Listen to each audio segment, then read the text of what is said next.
తెలంగాణ ముఖ్యమంత్రి కేసీఆర్ పై తెలంగాణ కాంగ్రెస్ కొత్త ఇన్ఛార్జ్ మాణికం ఠాగూర్ తీవ్ర విమర్శలు గుప్పించారు. కేంద్ర ప్రభుత్వం తీసుకువచ్చిన కొత్త వ్యవసాయ చట్టాన్ని నిరసిస్తూ సంగారెడ్డి పట్టణంలోని గంజి మైదాన్లో నిరసన దీక్ష చేపట్టారు. ఈ దీక్షకు ఆయన ముఖ్య అతిథిగా హాజరయ్యారు. ఈ సందర్భంగా ఆయన మాట్లాడుతూ కేంద్ర రాష్ట్ర ప్రభుత్వాలు రైతులకు వ్యతిరేకంగా పనిచేస్తున్నాయని అన్నారు. 2023లో తెలంగాణలో కాంగ్రెస్ పార్టీ అధికారంలోకి రావాలనే లక్ష్యంతోనే తనను ఇక్కడికి పంపించారని, అదే లక్ష్యంతో మనమంతా ముందుకు వెళ్దామని అన్నారు. కార్యక్రమంలో పీసీసీ చీఫ్ ఉత్తమ్ కుమార్ రెడ్డి, మాజీ డిప్యూటీ సీఎం దామోదర రాజనరసింహ, స్థానిక ఎమ్మెల్యే జగ్గారెడ్డితో పాటు గీతారెడ్డి, సురేష్ షెట్కా, కుసుమ కోమ, డీసీసీ అధ్యక్షురాలు నిర్మలారెడ్డి, టీపీసీసీ కార్యదర్శి తోపాజీ అనంతకిషన్తో పాటు ఇతర ముఖ్య నాయకులు, కార్యకర్తలు, పట్టణ కౌన్సిలర్లు పాల్గొన్నారు.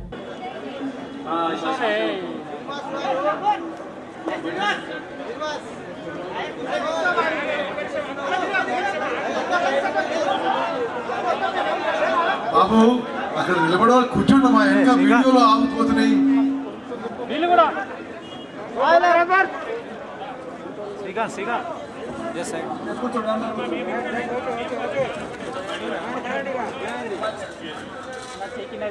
ఇప్పుడు మన ఇన్ఛార్జ్ గారు మాణిక్యం ఠాకూర్ గారు మాట్లాడతారు.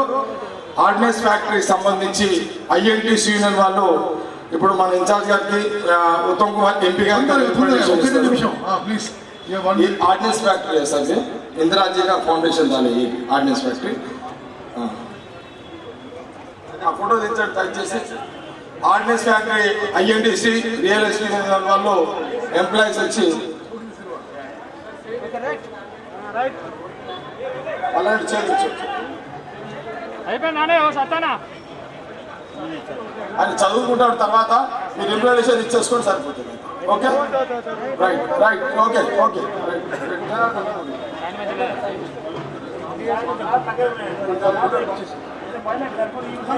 బాబు జనాలు దిగి ఉండండి, తర్వాత నేను అర్థం చూసుకుంటాను సార్. ఇప్పుడు మన ఇన్ఛార్జ్ గారు మాట్లాడతారు. Okay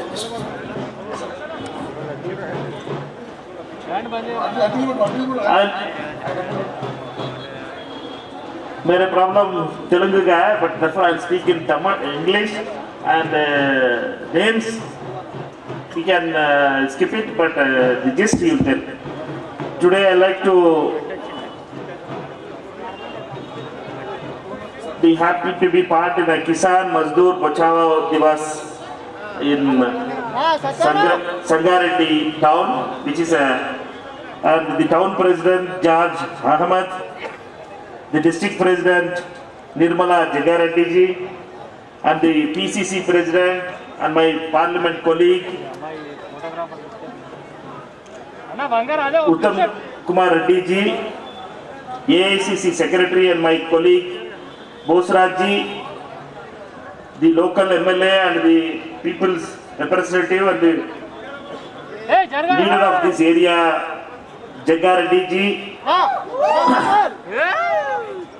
the PCC working presidents Ponna Prabhakar, Kusam Kumar ji, and the ex-DCM, District Deputy Chief Minister Damonna, ex-Minister Srimati Geeta Reddy ji, my Parliament ex-former Member of Parliament Suresh Chatterjee, and Mahila Congress State President Narela Sarda ji, District Mahila Congress President Katta Subhaji,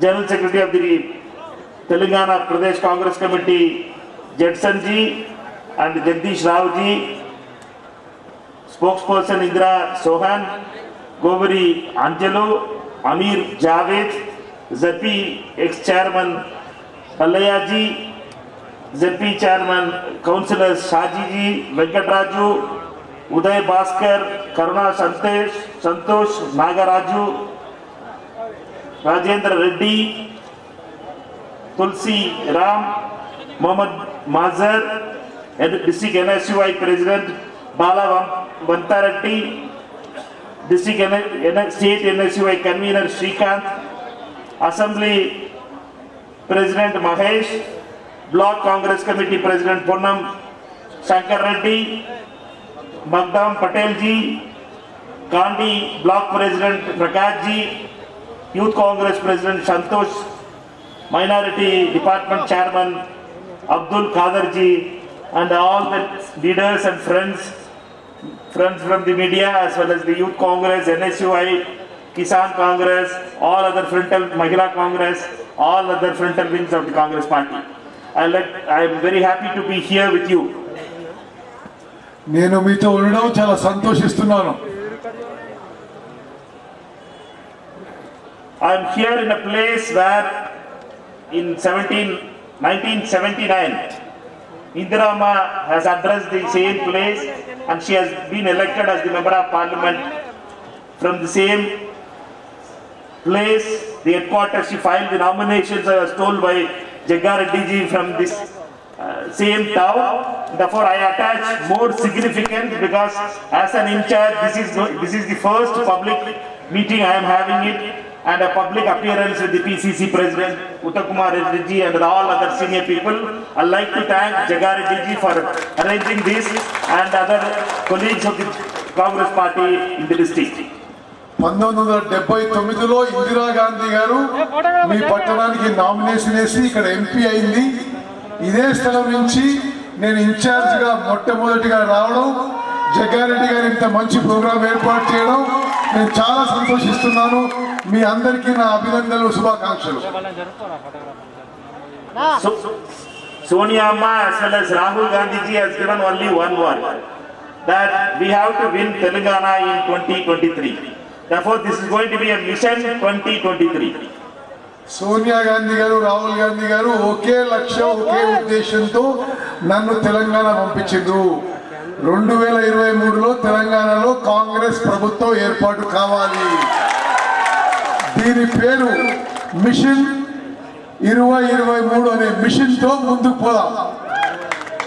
In that mission, to symbolize Sangareddy and the year in which Indira ji fought from this place, 1979, I would like to request the Congress friends to win from Telangana in 79 seats, which symbolizes the revival of Congress in 79. ఏ విధంగా అయితే ఇందిరాగాంధీ గారు 79లో ఇక్కడ nomination వేసి ఇక్కడ MP అయినరు, అదే విధంగా వచ్చే 2023లో జరిగే శాసనసభ ఎన్నికల్లో తెలంగాణలో కాంగ్రెస్ పార్టీకి 79 స్థానాలు రావాలని చెప్పి నేను కోరుకుంటున్నాను. Why we need 79 seats then? Why we need a Congress chief minister in Hyderabad? That is going to be the main question. ఎందుకు 79 సీట్లతో తెలంగాణలో కాంగ్రెస్ ప్రభుత్వం ఏర్పడాలి, కాంగ్రెస్ ముఖ్యమంత్రి ఉండాలో అది కూడా నేను చెప్తా. Because Sonia Amma had a dream for Telangana. There was a dream of Telangana in which every Telangana citizen as well as youth, Kisan, women, everybody will have an opportunity, equal opportunity. The wealth will be distributed. Sonia Gandhi గారికి తెలంగాణ రాష్ట్రం ఏర్పాటు చేసినప్పుడు ఒక విశ్వాసం, నమ్మకం, ఒక కళ ఉండే. తెలంగాణ రాష్ట్రంలో ప్రతి యువకుడు, ప్రతి మహిళ, ప్రతి కిసాను, సమాజంలో అన్ని వర్గాలకు కూడా మరి మేలు జరగాలని, వారి జీవితాల్లో వెలుగులు నిండాలని, ఈ యొక్క తెలంగాణ రాష్ట్రం యొక్క ధనం అందరికీ చేరాలని చెప్పి సోనియా గాంధీ గారు కోరుకున్నారు. That dream of Telangana is now shattered. Sonia Gandhi గారి కళ నెరవేరలేదు. That because Telangana is in the hands of Mr. Chandrasekhar Garu. ఎందుకంటే కేసీఆర్ గారి చేతుల్లో సోనియా గాంధీ గారి కలగన్న తెలంగాణ ఈ రోజు నడవడం లేదు. ఆ విధంగా What is the difference between the dream of Sonia Gandhi ji and what is the present Chandrasekhar Sarkar? Sonia Gandhi గారు ఏ ఉద్దేశం, ఏ లక్ష్యం, ఏ కళతో తెలంగాణ ఇచ్చారు, కేసీఆర్ ఏ విధంగా నడుస్తున్నాడు అది నేను చెప్పబోతున్నా. Sonia Gandhi ji's dream was to give power to the every Telangana. But here in Chandrasekhar Sarkar, it is in the only to his son-in-laws and son the power is being centered. Sonia Gandhi గారు కోరుకున్న తెలంగాణలో ప్రతి పౌరుడికి బలం చేకూరాలి, అధికారం రావాలి, సాధికారత కావాలి, ఎంపవర్మెంట్ కావాలి ప్రతి పౌరునికి. కానీ కేసీఆర్ వచ్చిన తర్వాత ఆయన కుటుంబ సభ్యులు, ఆయన కొడుకు, అల్లుడు, బిడ్డనే ఈ రాజ్యం వెళ్తుండ్రు. ఇంకెవరికి ఏం పాత్ర లేదు. Any other Telanganite who are all denied the power by Chandrasekharan family has to get united with the Congress party to get 78 seats in 2023. తెలంగాణలో ఆ కుటుంబం బయట అందరికీ అన్యాయం జరిగింది. అందరూ కాంగ్రెస్ పార్టీతో చేరి 2023లో కాంగ్రెస్ పార్టీకి 79 సీట్లు వచ్చే విధంగా తెలంగాణ సమాజంలో అన్ని వర్గాలు మా ఎమ్మడి రావాలని చెప్పి నేను ప్రార్థిస్తున్నాను. These five years itself, Chandrasekhar ji family has become the richest family in Telangana. Hyderabad's biggest family now, richest family who has owns many of the half of Hyderabad is the only one family of Chandrasekhar. ఏమి పైసలు ఆస్తులు లేని కేసీఆర్ గారు ముఖ్యమంత్రి అయిన 7 ఏళ్లలో తెలంగాణ రాష్ట్రంలో అత్యంత ధనవంతుడైండు. అవునా కదా? అసలు మణికం ఠాగూర్ చెప్తున్నాడు, తెలంగాణలో కాదు భారతదేశంలో అత్యంత ధనవంతుడైండు కేసీఆర్. ఇప్పుడు He is going to have in next 5 years he will compete with Mukesh Ambani. ఇప్పుడు కేసీఆర్ గారు ఇంకో 5 ఏళ్లలో ధనంలో, ఆస్తుల్లో ముఖేష్ అంబానీ గారితో పోటీ పడబోతున్నారు. But Mukesh Ambani is doing business. But Chandrasekhar and family is only depending upon only commission. Mukesh Ambani వ్యాపారమో ఏదో ఒకటి చేసి సంపాదిస్తుండు. కానీ కల్వకుంట్ల చంద్రశేఖరరావు గారి ఆయన కుటుంబ సభ్యులు కేవలం కమిషన్లతోనే సంపాదన అని చెప్పి మనం చేస్తారు. Therefore we can shortly call Commission Chandrasekhar. అందుకోసం అందరం కూడా ఆయన కమిషన్ చంద్రశేఖర్ పిలిస్తే బెటర్ అని. Therefore if we need to get out of this family and they have to be defeated because their bathroom is cost more than a double bedroom in what they are promised. ఈ కేసీఆర్ కుటుంబాన్ని బుద్ధి చెప్పాలి. వాళ్ళు ఎంత విలాసవంతమైన జీవితం పొందుతుంటే వాళ్ళు ఇప్పుడు కట్టిన బాత్రూము ఒక డబుల్ బెడ్రూమ్ ఇల్లు కంటే ఎక్కువ విలువ ఉన్నది. Therefore they are playing with the poor of Telangana, they are playing with the youth of Telangana, they are playing with the farmers of Telangana, they are playing with the women of Telangana. వాళ్ళు తెలంగాణ సామాన్య ప్రజలు, యువత, మహిళలు, రైతుల జీవితాలతో ఆడుకుంటున్నారు. లెక్కలేని తరం ఉందని చెప్పి మనం చేస్తున్నాం. They think that the commission which they collect from the escalated prices in the projects, they can distribute to the Telangana voters and they can win. That is their simple mindset they have become. They will give 1,000 rupees, 2,000 rupees like that. They think that you can be bought over by money. And we have to show that Telangana can't be bought over by 1,000 or 2,000 or 3,000 rupees. We have self-respect, we have to prove again. ప్రాజెక్టులలో Kaleshwaram project కానీ mission భగీరథలో సంపాదించిన 1,000 కోట్ల రూపాయలతో ఏ ఎన్నికొచ్చినా ఓటుకి 1,000-2,000 వేసి గెలవడం అలవాటైంది. మనం ఈ ఓట్లు అమ్ముకుందామా? 1,000కో 2,000కో 3,000కో మనం ఓట్లు అమ్ముకోము. మన ఆత్మాభిమానం, ఆత్మ గౌరవం అంతకంటే గొప్పది అని మనం చాటి చెప్తామని చెప్పి నేను విజ్ఞప్తి చేస్తున్నాను. Therefore, the responsibility of a Congress worker is going to be more now because we have 37 months to go. And this 37 months is going to be very important for us to have a chief minister in Hyderabad. ఇప్పుడు కాంగ్రెస్ కార్యకర్త బాధ్యత పెరిగింది. ఎన్నికలకి 37 నెలలు ఉన్నాయి. ఈ 37 నెలల్లో మనం కలిసికట్టుగా పనిచేసి హైదరాబాద్ లో ఒక కాంగ్రెస్ నాయకుడిని ముఖ్యమంత్రిగా కూర్చోబెట్టిన బాధ్యత ప్రతి కార్యకర్త మీద ఉందని చెప్పి మనం చేస్తున్నాం. The Congress government in Telangana will be formed in December 2023 and that chief minister of a congressman will be a chief minister there and we will by that time we will have a teamwork to get to that 23. 2023 డిసెంబర్లో తప్పనిసరిగా తెలంగాణ రాష్ట్రానికి కాంగ్రెస్ నాయకుడు ఒకరు ముఖ్యమంత్రి కాబోతున్నారు. తప్పనిసరిగా ఐకమత్యంతో ఈ రోజు నుంచి ఆ రోజు ముందుకు పోయి టీం వర్క్ తో అందరం కలిసికట్టుగా పనిచేసి తెలంగాణలో కాంగ్రెస్ పార్టీని గెలిపిద్దాము. the central government in Delhi, led by Mr. Modi and Amit Shah, I have decided to hand over the farmers to Adani and Ambani. కేంద్ర ప్రభుత్వంలో ప్రధానమంత్రి నరేంద్ర మోదీ గారు, హోంమంత్రి అమిత్ షా గారు ఈ దేశం యొక్క రైతుల జీవితాలు తీసుకుపోయి అదానీ అంబానీ చేతిలో పెట్టేస్తున్నారు. ఇది ప్రమాదకరము. My president and colleague Uttam Kumar Reddy explained to you how they plan to hand over to Adani and Ambani. The prices are going to be decided by Adani and Ambani. Any hard work the farmer puts in the villages of Sangareddy, the price will be decided by Ambani, who is sitting in Bombay.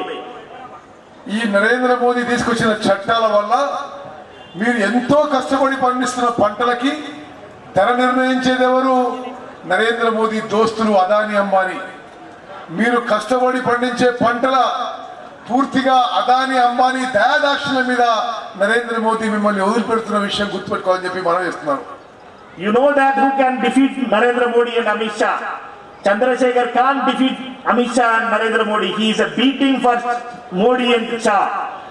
Rahul Gandhi can only defeat Amit Shah and Modi. Narendra Modi Amit షాకి B team, బీజేపీకి B team TRS, Narendra Modi Amit షాకి B team KCR. ఈయన వల్ల ఏడుస్తాడు, ఈయన వల్ల సాధ్యం కాదు, ఈయనకు ఆ విధంగా ముందుకు పోతలేడు. నరేంద్ర మోదీ అమిత్ షాని ఓడించడం కేవలం రాహుల్ గాంధీకే సాధ్యం అని చెప్పి నేను మనం చేస్తాను. Yesterday we had been proved again that Rahul Gandhi only can fight Narendra Modi and Shah. Yesterday when he went to meet the Dalit child who has been raped and killed, to share to the family the grief, which pain they are having it. Rahul Gandhi ji was mistreated, was beaten by the police of Uttar Pradesh. You would have seen in televisions and papers today. నిన్న రాహుల్ గాంధీ గారు మరోమారు నిరూపించిండ్రు, ఈ దేశంలో నరేంద్ర మోదీని ఓడించే సత్తా, శక్తి, ధైర్యం ఒక్క రాహుల్ గాంధీకే ఉందని. హత్రాస్ అని ఉత్తరప్రదేశ్ లో ఒక దళిత మహిళ సామూహిక అత్యాచారం, గ్యాంగ్ రేప్ కి గురై ఆ తర్వాత క్రూరంగా చంపబడితే ఆ కుటుంబాన్ని పరామర్శించడానికి రాహుల్ గాంధీ గారు బయలుదేరితే ఆయన కారాపిండ్రు, ఆయన పోలీసులు కొట్టిండ్రు, కింద పడేసిండ్రు, అవమానపరిచిన విషయం ఉత్తరప్రదేశ్ పోలీసు, బీజేపీ పోలీసు, మరి ఈ దేశం మొత్తం కూడా గమనిస్తుంది. సరి అయిన సమయంలో యోగికి మోదీకి బుద్ధి చెప్పబోతుందని మనం చెప్తాను. Modi and Amit Shah are not able to understand that the Gandhis has fought against the Britishers. They are not worried about Modi or Amit Shah or Jogi or Chandrasekhar. They have been sacrificing for years together. Gandhi symbolizes sacrifice. And Indira Gandhi, Rajiv Gandhi has sacrificed their life for this country. And Rahul Gandhi and Priyanka Gandhi are there with us to fight against this authoritarian rule of Modi and Shah. Gandhi కుటుంబం British సామ్రాజ్యం పైనే పోరాడి వాళ్ళని పారదోలిండ్రు. ఈ నరేంద్ర మోదీ ఎంత, ఈ కేసీఆర్ ఎంత. తప్పనిసరిగా గాంధీ కుటుంబం దేశానికి త్యాగం చేసిన కుటుంబం, దేశం కోసం పోరాడిన కుటుంబం, భారతదేశ సమగ్రత సమైక్యత కోసం ఇందిరాగాంధీ గారు, రాజీవ్ గాంధీ గారు వారి ప్రాణాలు సైతం త్యాగం చేసిన విషయం ఒకసారి గుర్తు చేస్తున్నా. And I am very happy that the first meeting organized by my PCC president Uttam Reddy ji, yesterday he fought against that arrest of Rahul ji and Priyanka Gandhi ji. Today we are there in Jagareddy ji's place in Changareddy ji, which is having a historic importance for us. And I am very, very happy that senior leaders like Damanna, Geeta Reddy ji, all are there from the district with us. And if we are united, if we are all united, we are going to win every battle we are going to fight. నిన్న PCC నాయకత్వంలో రాహుల్ గాంధీ గారి arrest పై తెలంగాణ వ్యాప్తంగా మరి నిరసనలు జరిగినాయి. ఈరోజు నేను చాలా సంతోషిస్తున్నాను. జగ్గారెడ్డి గారు ఈ చారిత్రాత్మక స్థలంలో ఇంత అద్భుతమైన సమావేశం ఏర్పాటు చేసినందుకు జగ్గారెడ్డి గారిని అభినందిస్తూ, అదేవిధంగా ఈ సమావేశంలో మాజీ ఉప ముఖ్యమంత్రి దామోదర్ గారు, మాజీ మంత్రి గీతారెడ్డి గారు అందరం కూడా ఐకమత్యంతో ముందుకు పోతూ ఉండడం నాకు ఎంతో సంతోషిస్తున్నాను. మీ అందరికీ కూడా నా అభినందన శుభాకాంక్షలు. Our teamwork, Congress, if it is united, Congress workers, if they are united, we can defeat anybody. We have defeated Britishers, we can defeat Chandrasekhar and family also. Congress party ఐకమత్యంగా ముందుకు పోతే, కాంగ్రెస్ పార్టీ నాయకులు కార్యకర్తలు ఐకమత్యంగా ముందుకు పోతే ఎవరినైనా ఓడించగలుగుతాం. గతంలో భారతదేశం స్వాతంత్రం కోసం బ్రిటిష్ వాళ్ళని ఈ దేశం నుంచి పాల్గొన్నాం. ఈ మోదీ చంద్రశేఖర్ ఎంత మన ముందు. I am very happy that today in today's welcome with PCC President and myself, Jagga Reddy's welcome was an impressive thing. Tricolor flag was flying everywhere in the town, and we were very happy to see the youngsters' enthusiasm.